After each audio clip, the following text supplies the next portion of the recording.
Hello everyone, नमस्कार। स्वागत है आप सभी का टीसीएस पाठशाला के यूट्यूब चैनल पे। हम लोग पॉलिटी का सेशन पढ़ रहे हैं और पॉलिटी के सेशन में हम लोगों ने हाई कोर्ट कंप्लीट कर लिया था कल की क्लास में।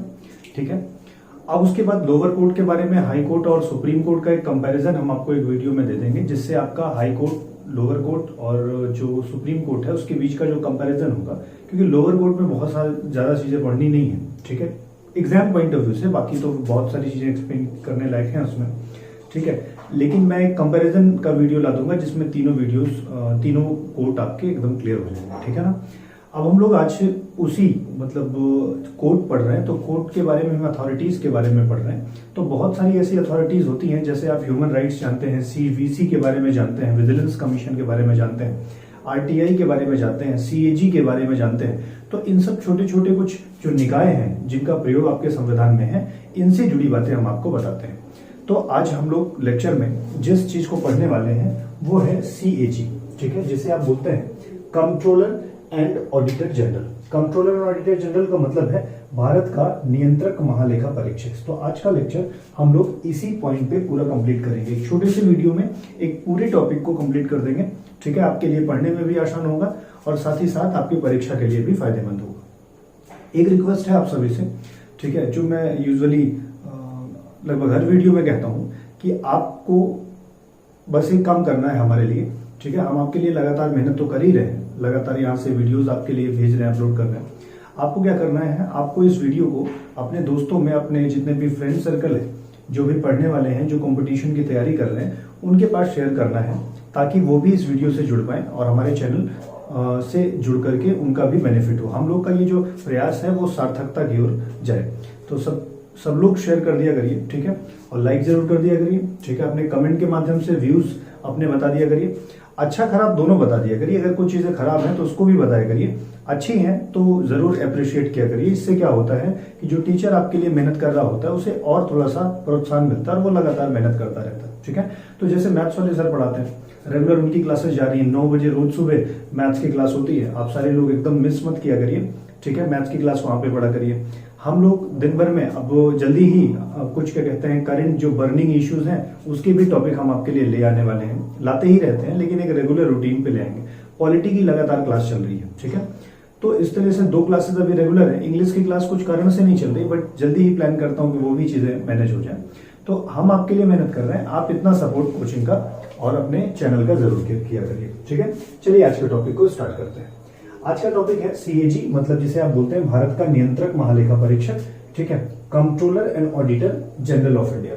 ये जो है संविधान के भाग 5 में है और अनुच्छेद 148 से लेकर के 151 तक सीएजी के बारे में प्रावधान दिया गया है। ये जो सीएजी का प्रावधान लिया गया है वो इंग्लैंड के संविधान से लिया गया है। मतलब इंग्लैंड में भी सीएजी पद होता है, कंट्रोलर एंड ऑडिटर जनरल नाम का पद होता है, और वहीं से हम लोगों ने इस चीज को लिया है। या हम लोग ऐसा कह सकते हैं कि जब हम ब्रिटेन के उपनिवेश थे, तो ब्रिटेन के उपनिवेश के समय ही यह पद चालू किया गया था आर्थिक मामलों की देखरेख के लिए लॉर्ड कैनिंग द्वारा। तो लॉर्ड कैनिंग चूंकि ब्रिटिश अधिकारी थे, तो उन्हीं के समय चालू किया गया था। तो उन्होंने अपने जैसे ही, ब्रिटेन में जैसा प्रावधान था वैसा ही भारत में चालू करने का प्रयास किया। हालांकि सीएजी भारत का और इंग्लैंड के सीएजी में डिफरेंस है।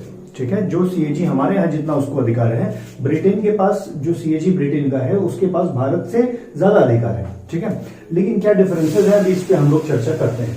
तो हम लोग बात कर रहे थे किसके बारे में, नियंत्रक महालेखा परीक्षक के बारे में। तो इसका मेन काम क्या होता है, तो ये क्या करता है, वित्तीय कार्यों की देखरेख करता है। वित्तीय कार्यों का आय और व्यय जो होते हैं उनके बारे में अपनी रिपोर्ट सबमिट करता है, उसको प्रॉपर तरीके से ऑब्जर्वेशन में रखता है। हुआ क्या, 1857 में जब 1857 वर्ष चल रहा था, तो लॉर्ड कैनिंग ने वित्तीय कार्यों की देखरेख के लिए एक स्वतंत्र निकाय रखा। मतलब एक ऐसा निकाय रखा जो कि किसी की भी जांच कर सके और जिससे क्या हो सके, ट्रांसपेरेंसी आ सके, कि इनकम और एक्सपेंडिचर में पूरी तरह से स्पष्ट विवरण रहे कि कितना आया और कितना गया। तो इसी के लिए उस समय हमारा भारत 3 प्रेसिडेंसी में बटा हुआ था, बॉम्बे, मद्रास और कोलकाता। तो तीनों प्रेसिडेंसी की आय और व्यय को नियंत्रित करने के लिए, उसकी देखरेख करने के लिए एक अधिकारी की नियुक्ति की गई 1857 में। ध्यान रखिएगा, उस समय जो है इसे नियंत्रक महालेखा परीक्षक नहीं कहा गया, बस एक अधिकारी की नियुक्ति की गई।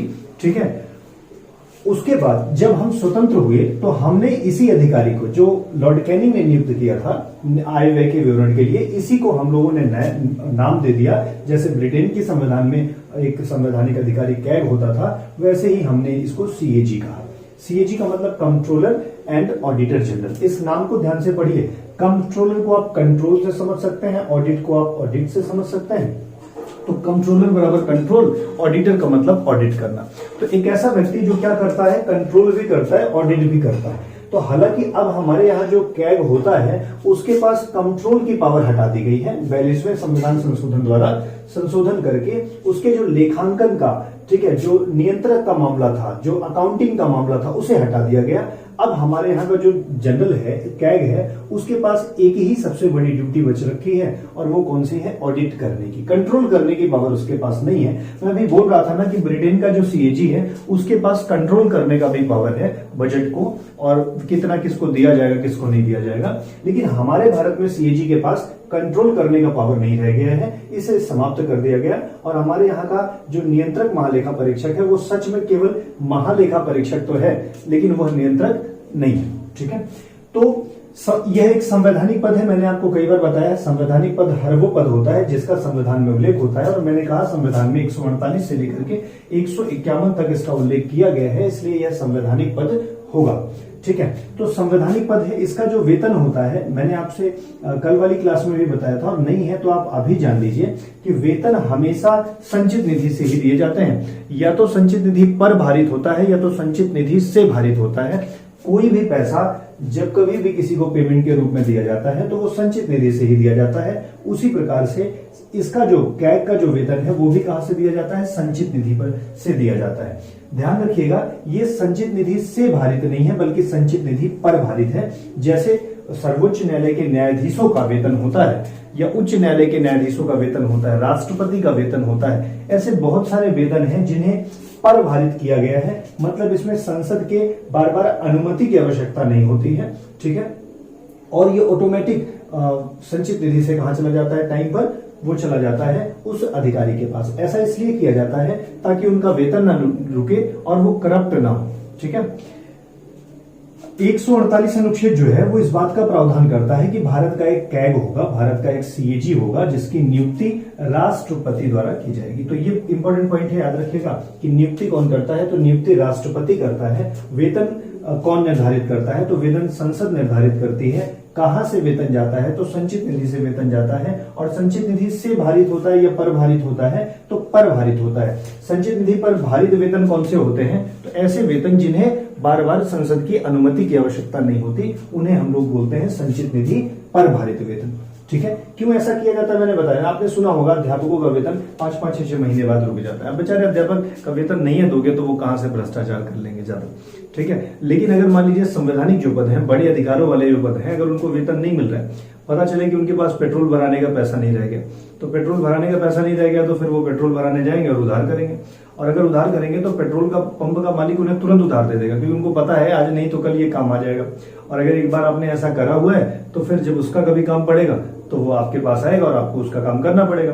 तो इस प्रक्रिया से वो क्या हो जाते हैं, वो एक तरीके से भ्रष्ट हो सकते हैं। तो इसी प्रक्रिया से बचने के लिए यह प्रावधान किया गया। हालांकि बचते हैं नहीं बचते हैं ये तो आप सब लोग जानते ही हैं। ठीक है, लेकिन फिर भी इसीलिए प्रावधान किया गया है कि संचित निधि पर भारित रहे ताकि उनका वेतन नहीं रुके। ठीक है, अगर कोई कैग जो है वो एक बार रिटायर हो जाता है तो वो कहीं पर भी नौकरी नहीं कर सकता किसी भी सरकार के अंदर में, चाहे वो केंद्र सरकार हो चाहे वो राज्य सरकार हो।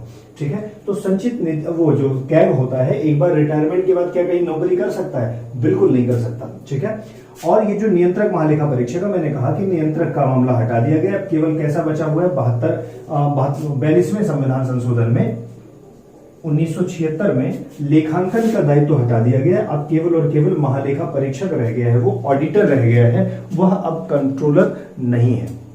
ठीक है, चलिए इतनी बातें मुझे लगता है आपको एकदम क्लियर हो गई होंगी। अगर किसी को कोई डाउट है तो आप उसे कमेंट करके पूछ लीजिए जल्दी से, ताकि मैं उसके रिप्लाई भी कर दूं।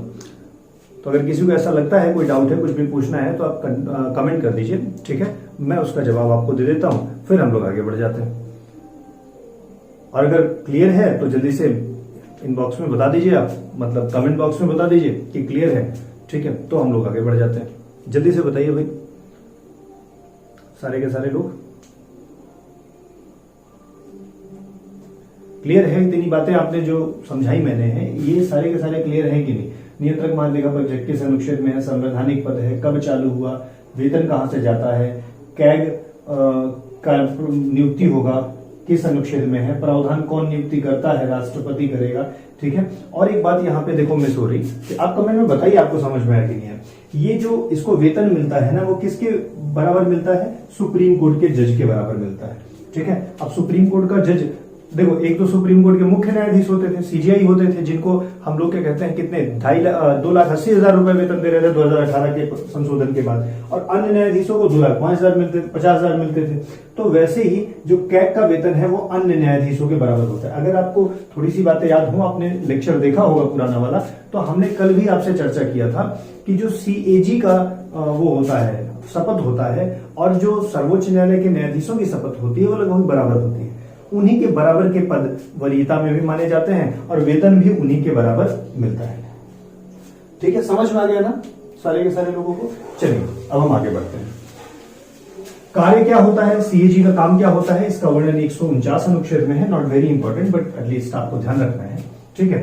तो कार्य क्या होता है, उसका कार्य यह होता है कि जितने भी संघ का मतलब यहाँ पे सेंटर से है, सेंटर हो चाहे स्टेट हो, ठीक है, उसके जितने भी संचित निधि के आय और व्यय होते हैं उसकी समीक्षा करेगा। संपरीक्षा का मतलब उसकी जांच करेगा। तो आय व्यय की जांच कौन करेगा? वो संघ राज्य क्षेत्र की कौन करेगा? वह करेगा कैग। ठीक है, एक मिनट रुकिएगा।